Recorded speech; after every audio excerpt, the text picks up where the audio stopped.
Hello, my name is Carell Taylor, and I am one of the writers for the TV series that Lori and I are working on called Thou Artful. Today I wanted to mention a little bit about the Heaven's Gate cult. One of the things that I've noticed is a common feature for cult leaders is their troubled past. Now, with the Heaven's Gate cult, Marshall Applewhite and Bonnie Nettles.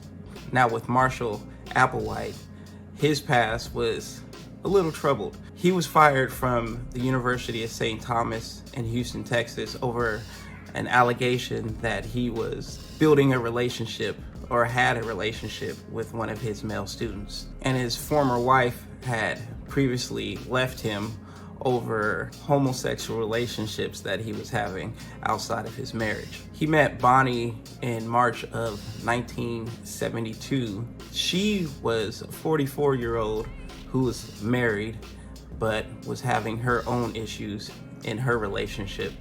Bonnie had an interest in theosophy and biblical prophecy.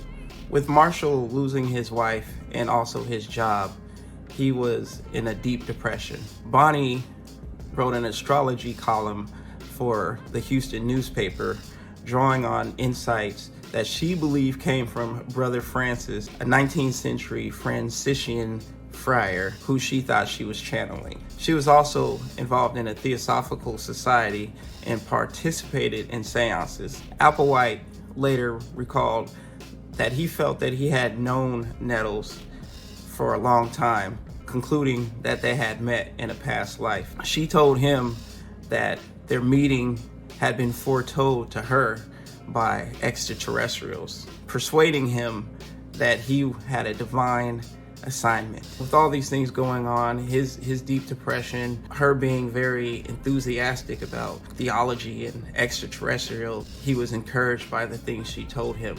She made him feel like he was someone important, that he was someone special. What fascinates me about the whole thing is that I feel like this is a common thing for cult leaders. These are people that are generally very troubled, very depressed, have a lot of self-esteem issues. So they surround themselves with a theology or a religion, and that places them at the top of the pedestal. What do you guys think?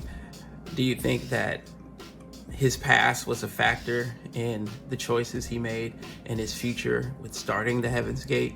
Or do you think this was some divine message that came down? Just let me know in the comments. Thank you.